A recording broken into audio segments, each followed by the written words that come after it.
আসসালামু আলাইকুম প্রিয় দর্শক, নির্বাচন তো ঘনিয়ে এসেছে, আপনারা সবাই জানেন। এখন নির্বাচনে কে কি করেছে না করেছে, কার কি করা উচিত না উচিত, এগুলো নিয়ে আলোচনার সময় আর নাই। সবাই তো যার যার মতো কাজ করছে, মানুষের কাছে যাচ্ছে, মানুষের কাছে ভোট চাচ্ছে।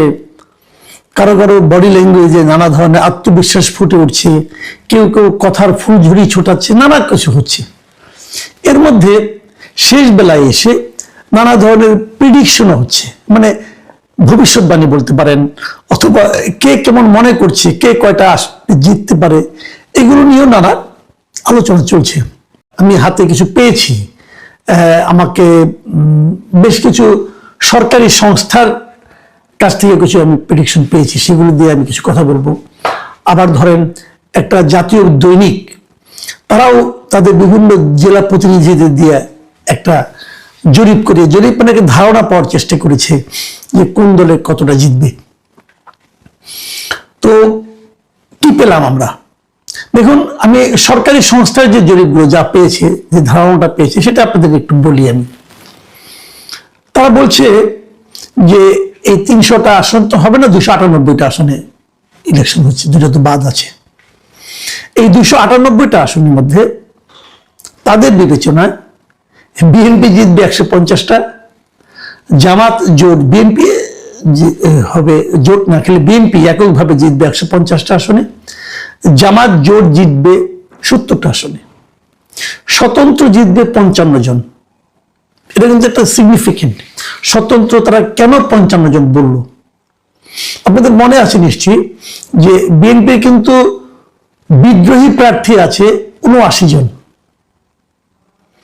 এই 79 জন প্রার্থী যারা আছে বিদ্রোহী, এদের মধ্যে আমার হিসাবে, আমি যতটুকু হিসাব করে দেখেছি, প্রায় ধরেন আপনার 42 থেকে 45 জন এরা খুবই স্ট্রং ক্যান্ডিডেট। মানে এরা হয় নিজেরা জিতবে অথবা অন্য কাউকে জেতাবে। মানে যদি নিজে জিততে নাও পারে, বিএনপির ভোট তারা এতটাই কাটবে যে ওখান থেকে হয়তো জামাত অথবা অন্য কেউ বেরিয়ে যাবে। বিএনপি এই যে তাদেরকে নিয়ন্ত্রণ করতে পারে না, এই 79 জনকে নিয়ন্ত্রণ করতে পারে না, এমনই করে বিএনপির একটা বড় রাজনৈতিক ব্যর্থতা। তারা এমন লোককে নিয়ে রাজনীতি করেছে যারা দলের স্বার্থকে ইগনোর করেছে। এমন লোককে নিয়ে করে তারা দলের স্বার্থটা বুঝে নাই, মানতে চায় না, দলকে অসম্মান করেছে এই লোকগুলো। তো এত লোক নিয়ে বিএনপি রাজনীতি করতো কিভাবে? এটা আমার কাছে একটা রহস্য লাগে।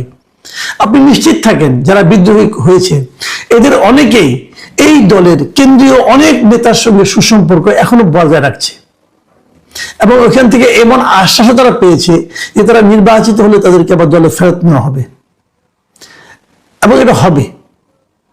এইগুলো এই ধরনের দলের আওয়ামী লীগ বিএনপিতে এটা অতীতে বহুবার হয়েছে।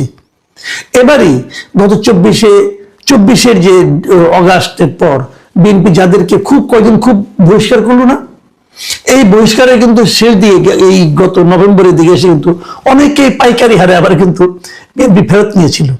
আমি তখন বলেছিলাম যে এই পাইকারি ফেরত নেওয়াটা কেন ইলেকশনের আগে? এতে কিন্তু মানুষের কাছে একটা ভুল মেসেজ যাচ্ছে। পরে অবশ্য থেমেছিল, এবং আমি নিশ্চিত নির্বাচনের শেষ হওয়ার পর আবার পাইকারি হারে ফেরত নেওয়া শুরু হয়ে যাবে। এটা যদি শুরু হয় তাহলে আগামী নির্বাচনে আবার তাদের একই সমস্যায় পড়তে হবে।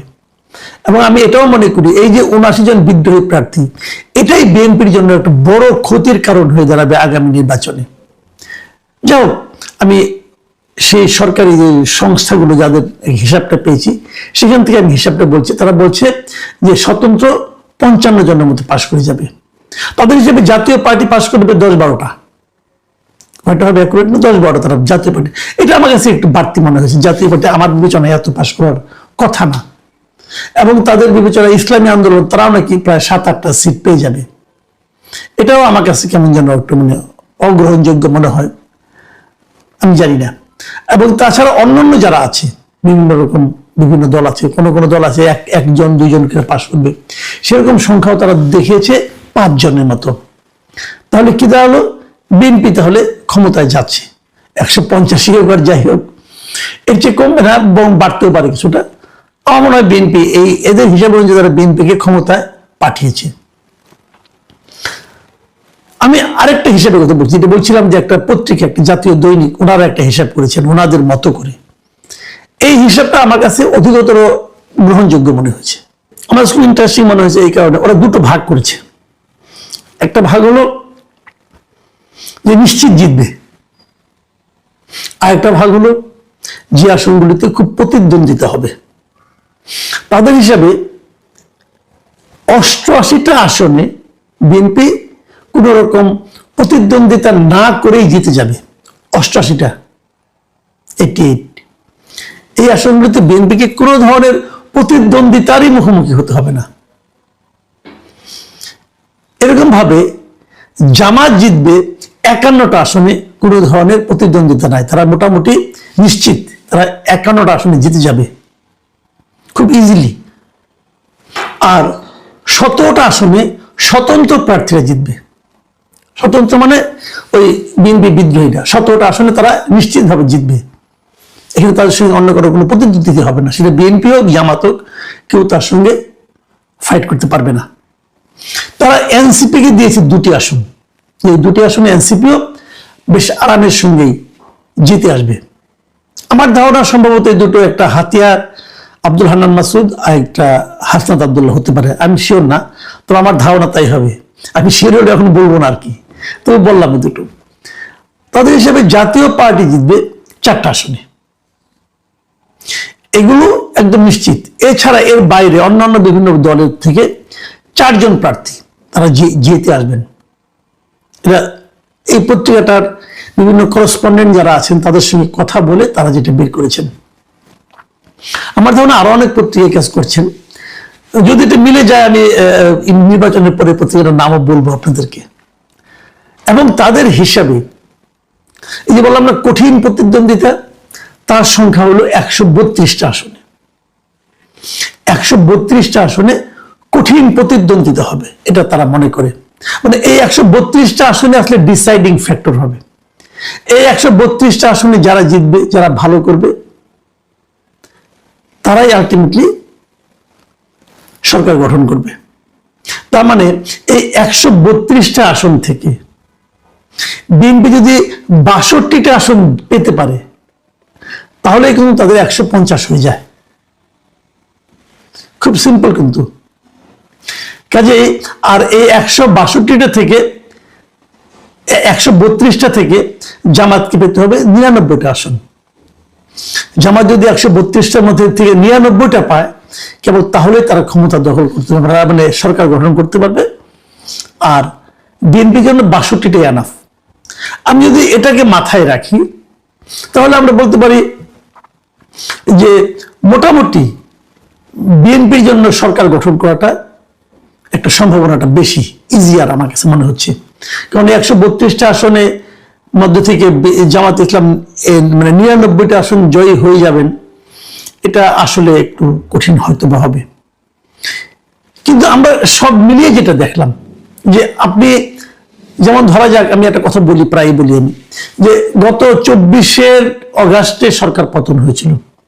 নির্বাচনটা যদি 24 ডিসেম্বরে হতো, তাহলে বিএনপিকে কিন্তু এত হিসাব নিকাশ করতে হতো না। কিন্তু 6 মাসের মাথায় না হয়ে, 4 মাসের মাথায় না হয়ে, 1.5 বছরের মাথায় হওয়াতে বিএনপিকে কিন্তু একটু হিসেব নিকাশের মধ্যে পড়তে হচ্ছে। কারণটা কি? এটা হলো আমার মূল প্রশ্ন, কারণটা কি? যত দিন গিয়েছে বিএনপির জনপ্রিয়তা কেন কমল? এই বিষয়টা নিয়ে কি বিএনপির নেতৃবৃন্দ ভেবেছেন একবার? কেন তাদের জনপ্রিয়তা কেন কমল? কারণ হলো দুটো। এই দুটো কারণে আমি উল্লেখ করতে চাই, এই কারণে যে এখান থেকে বিএনপির নেতৃবৃন্দরও কিন্তু উপলব্ধি করা প্রয়োজন আছে যে কেন তাদের জনপ্রিয়তা কমল। প্রথমত যেটা হয়েছে, যে ওই সময় যদি হতো, তাহলে লোকে আওয়ামী লীগের কোনো সমর্থনের সময় ছিল না। আওয়ামী লীগের যে দুঃশাসন ছিল, সেটার কারণে আওয়ামী লীগের সমর্থন খুবই কম ছিল। কিন্তু পরবর্তী সময়ে ডক্টর ইউনূসের যে অন্তর্বর্তী সরকার, এদের যে দুঃশাসন বলেন, কুশাসন বলেন, এবং এদের মধ্যে অনেক লুটপাটও হয়েছে, এদের কারণে যত মানুষ কষ্ট করেছে, যত ডক্টর ইউনূসের সমালোচনা বেড়েছে, তত কিন্তু মানুষ ইউনূসের সরকারের সঙ্গে তুলনা করেছে আগের সরকারকে, বিএনপি সরকারকে না। কারণ বিএনপি সরকারের তো অনেকে দেখেই নাই, সেই 2006 সালে কি দেখেছে 18 বছর আগে, ওটি আর মনে আছে নাকি ভাই কারো?